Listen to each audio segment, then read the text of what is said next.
This week on Leading Up, we have Dr. Hamaria Crockett. Like Mary Poppins, Dr. Hamaria has a talent for seeing the best in people and bringing out their strengths, while also challenging them to grow and develop in new ways. Dr. Hamaria is a keynote speaker, executive coach, and is the VP of Leadership and Organization Development at Pax8. Previously, she was the Director of Learning and Development at SoFi and a leadership coach at Korn Ferry and Deloitte. She received her PhD in public leadership from Capella University. Dr. Hamaria, welcome to the podcast. Thank you so much for having me, Alan. I'm so excited to be here. Awesome. So my first question, if a manager's job is to motivate and inspire employees to do their best work, it looks like right now we're achieving the opposite, disengagement and burnout. So why do we continue to promote people into leadership roles who may or may not be good at managing people and then let them sink or swim without any development? I think that's just kind of the way of corporate America, that we've thought that the sink or swim was the best way and the best method. But what we're realizing in leadership and development, that's not necessarily true. If people were to take a look at their current leaders and to maybe even just do a quick little survey, most of the time, leaders have not had any training. People saw the greatness in their leadership. They saw, they were a wonderful individual contributor. And they then decided that that person should be a leader without giving them the tools and the techniques and the methods or any kind of training in order for them to be better at their jobs.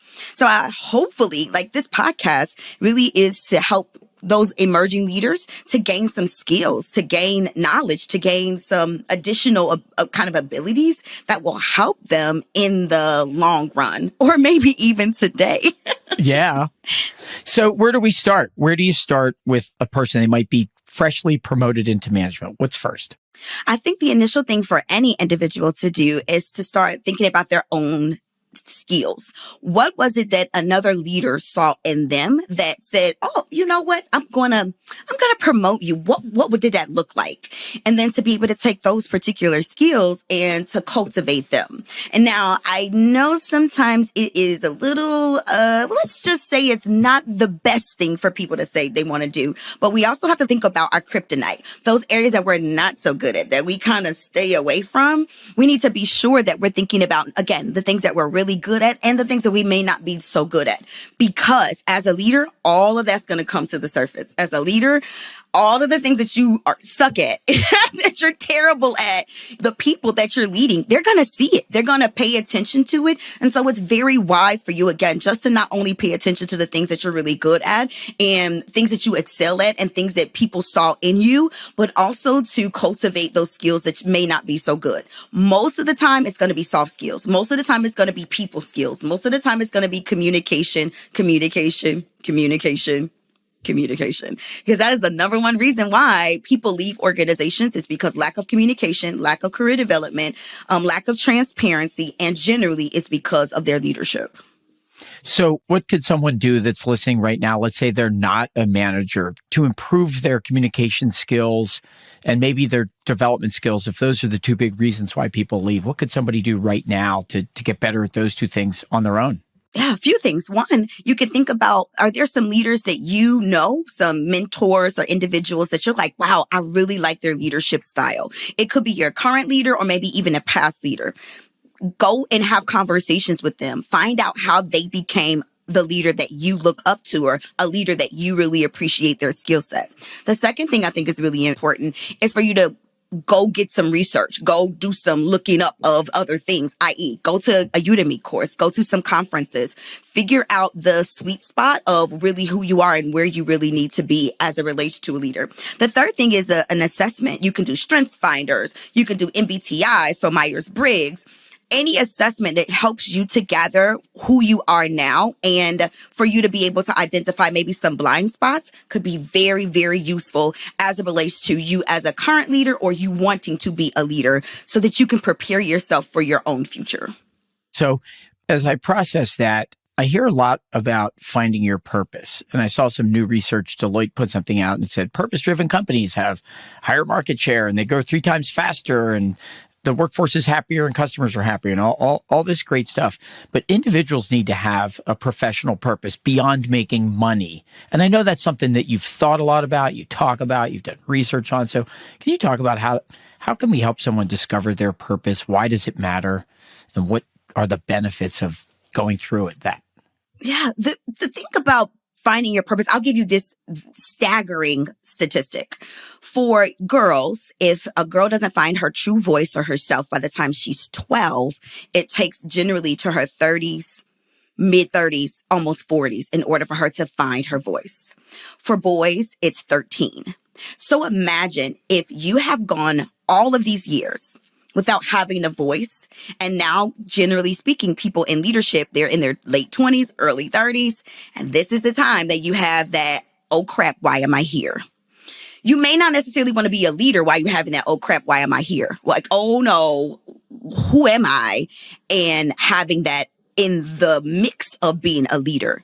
So when it comes to individuals trying to find who they are and the importance of finding who they are, it is so that you can not only just be a better person, so that you can also be a better leader. Individuals, like you said, with Deloitte and just tons and tons of research in positive psychology, they've identified simplistically, if you can identify who you are as a person, you can then help uplift, you can help motivate someone else. There is no person that can motivate you better than yourself. And if you don't have that internal working that says, you know what, I can do this, I can survive this, I can overcome this, I can accomplish this. If you don't have that kind of plane in your mind, then it's going to be very difficult for you to be able to move forward in anything that you do. The other thing about being able to find your true voice or to find who you are, your most authentic self, is that then people don't feel like they are talking to different people every single time they speak to you. You're trustworthy, that they can actually trust you because they know you. They know who you are. They know your personality. They know aspects about you, versus it being a situation where they feel like they get Dr. Jekyll and Mr. Hyde every single time they get a different person being able to talk to and to be able to have conversations with. The final thing I think that is really important about kind of finding your true self and why it's important, not only again for leadership purposes, but for personal reasons. I think one of the things that we've got to remember is, what did we like to do when we were kids? What was it that really motivated us, that just made our little faces just brighten up, that we just were so excited about? Was it when we used to dance or sing? What outward expression helped us to feel like our true selves, and how can we get that back as adults? I think sometimes we forget the essence of who we were as children. We grow up, but the truth and the beauty and the things that really motivate us and energize us, it carries throughout our lifetime. It doesn't just go away. So how did you figure out your passion and purpose and positive psychology? Like, you've brought that all together, and I think you're really clear about finding your true voice, your true self, being authentic. And so many people aren't that. So how did you figure it out? And what's the lesson for someone else? Honestly, I didn't know that everyone wasn't like me. It really wasn't until I started studying positive psychology and started studying like people not being authentic. And it wasn't until I started doing my research. I honestly did not know. My mother called me the Punky Brewster if you're in the 80s. That would be like the Powerpuff Girls if you're in the 90s, or like Blossom or That's So Raven if you're in the 2000s. I've just kind of always been myself. I don't know how to be anybody else. And I realized that that was a gift of parenting. My parents gave me the gift to be who I was. And it was not until I literally started studying and I was like, wait, everyone is not like me. People don't have this. And so that then became my mission. My mission is to help release people, to help people to understand that you can be true to yourself and you don't have to put your trueness, your authenticity in the closet, because you can be as loud and boisterous or as quiet. If that's who you are, then be whoever that person is. And I want to help free people to be able to know you can just be exactly who you are, because it's perfect. That person, that personality is perfect just like it is. We just may need to make a few little tweaks. So how do we get there? So many people struggle, right? Fear of embarrassment, fear of failure. I have some authentic self, but I wear masks that I put on when I go out in public to protect my ego. How did you overcome that? How do you advise other people to do that? Yeah, I think the biggest thing is to start kind of writing out who you are, not who you want to be, but who you are, the things that you like, the things that you dislike, the things that make you happy, the things that make you sad. You've got to take an internal assessment and identify that first. Because if you don't identify what you like and who you are and the very foundation, your own value system, unfortunately, other people, other situations can help waver you. But if you know who you are, then it doesn't make a difference what anyone else says. If you know who you are, you can stand on your own truth. And it's not about anybody else. It's about you being able to stand on what you believe in. And it's very, very difficult for a person who is already authentic to be taken off their square, to be taken off their, we'll call it their soapbox, to be taken off of not being who they are. I mean, it's cool. You just got to be okay with your uniqueness. So you've coached a lot of people on this topic about getting first to know yourself and this authentic and true self. You've done a doctoral dissertation research on authenticity. What percentage of people do you think are alive in the workplace with a deep sense of authentic self? I don't know if there's like a particular percentage, because I think that a lot of times in corporate America, we are bred to be someone else. What's valuable is to know that it's okay for you to have multiple versions of yourself. And even if you feel like you need to protect yourself, what companies need to know is the more a person can trust their organization, the more a person can trust their leadership, the more of their personality they can show. Now, I just got married, so I am like a wife. I am an auntie. I am a sister. I'm a daughter. You don't need to bring all of that, Hamaria. She don't got all of these, don't have to come to the table. But people, we have to realize, all of us, we have to realize what we can, like what we give ourselves permission to bring to work, and the other things that we may need to, keep at home. And it's okay. It's okay for you to have those different kind of facets or versions, like I said, of yourself, because as you trust people, the more of your true self will come out. As you believe in who you are, you will let people to start seeing that beauty or that hidden treasure that you've been hiding from the world that you may just need to let other people see. I believe that so many people go through life and they actually never find their purpose, their true voice, their authentic self. You've done all this research. What's missing? What's the key to unlock this for people? One of the main things that I think is important about discovering who you are, I did a TED Talk and I compared authenticity to a garden. And in that description, it is your responsibility to take care of your own garden. But there's some things in your garden, some weeds, some bugs, some vermin that may be in your garden that you didn't ask to be there. Still, if you want to be more authentic, you've got to do the work to be able to pull out the weeds, to be able to put the bug spray, to put the weed in feed, whatever it takes in order for you to become who you are. You've got to do the work.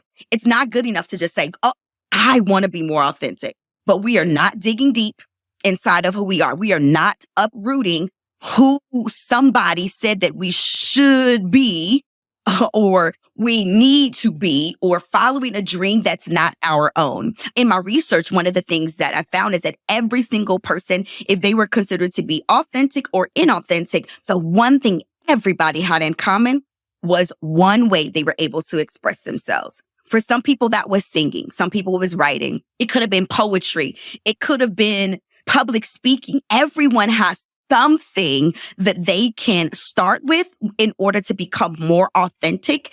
And if they start there, then it's going to be easier for them to start kind of grappling with all of the other things. So again, if we're talking about a garden, if you pull out one weed, that's not enough. You could go and really kind of figure out all of the other things that other people, again, may have put in your garden, or other people may have said about you, or other people. If you get it, most of the time it's because other people have put these things on us and we have unfortunately started to believe them. That has carried on into the workplace.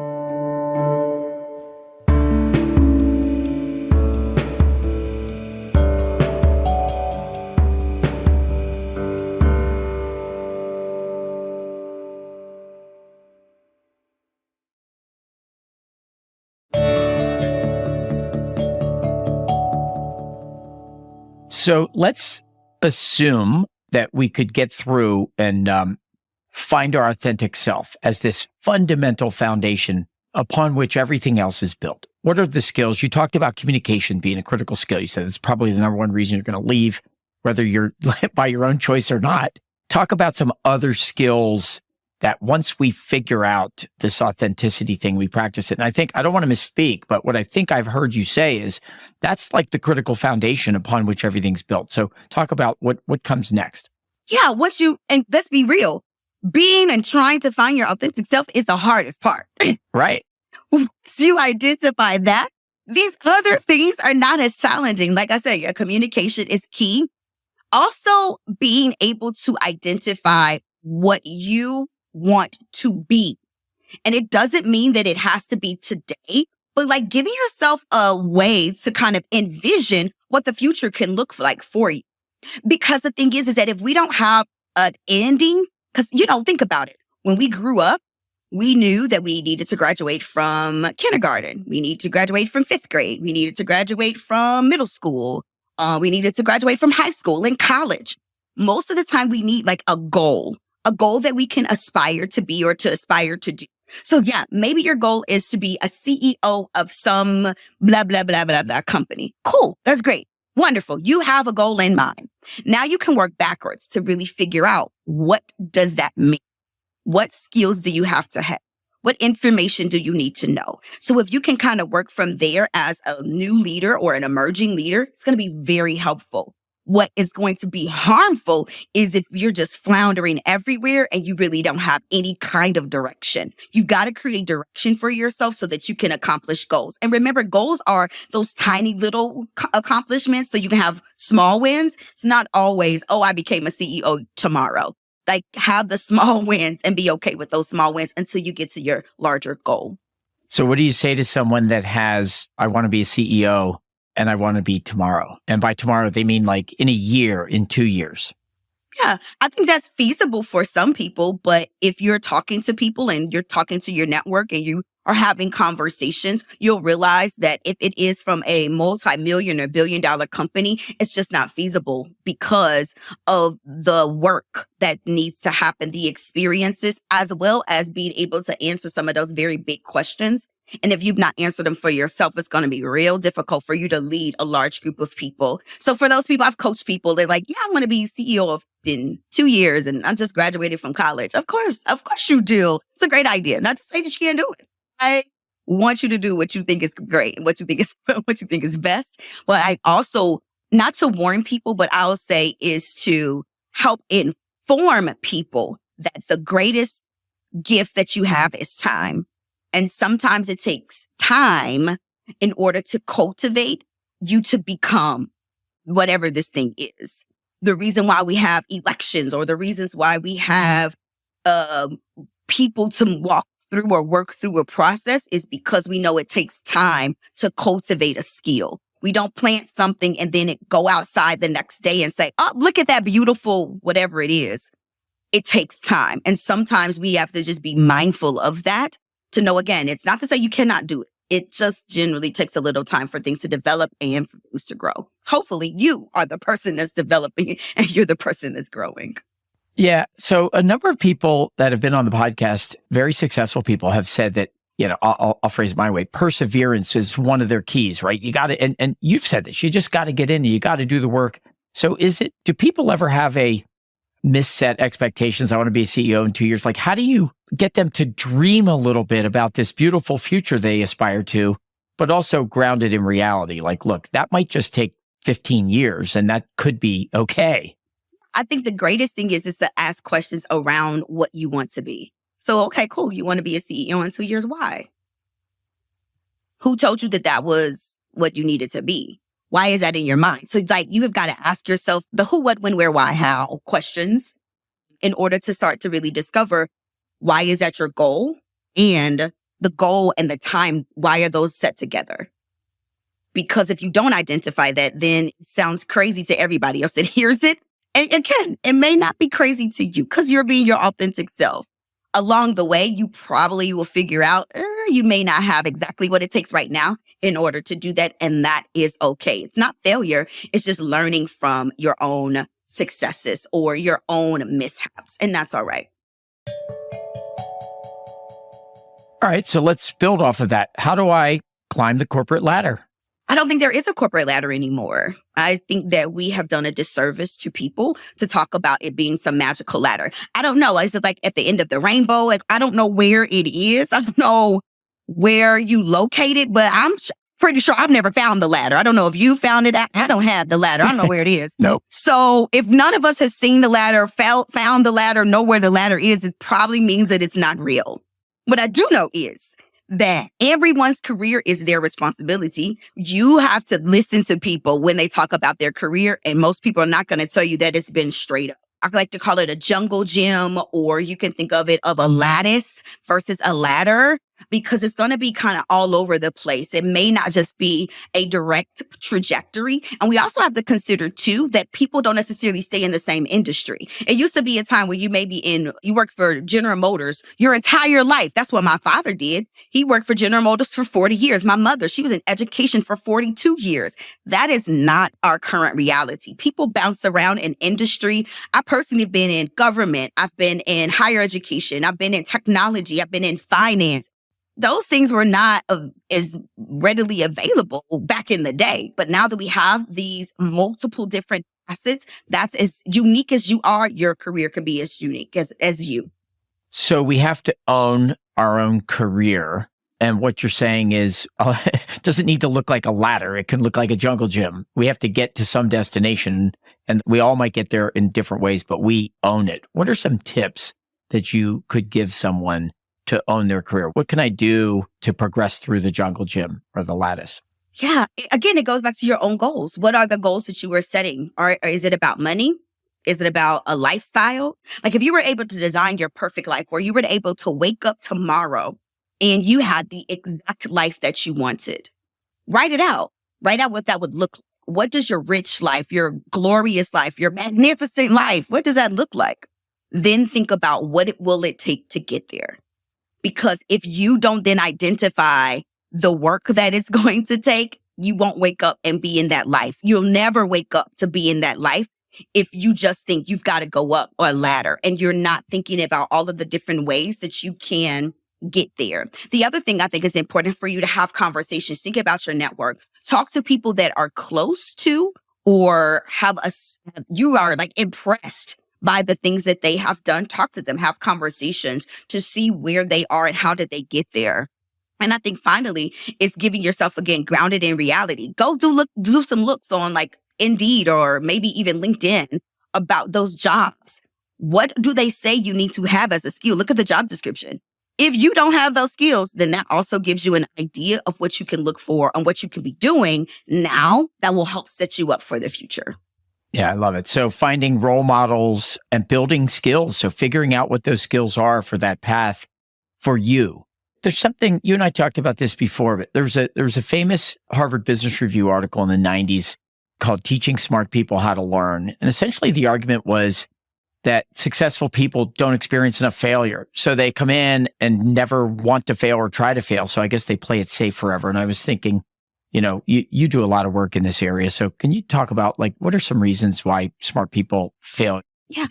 I think one of the biggest things is even as children, we are taught to fall, you get a little Band-Aid, your mom kisses it and you move on your way. And I think we as adults think that that's exactly how we're supposed to be.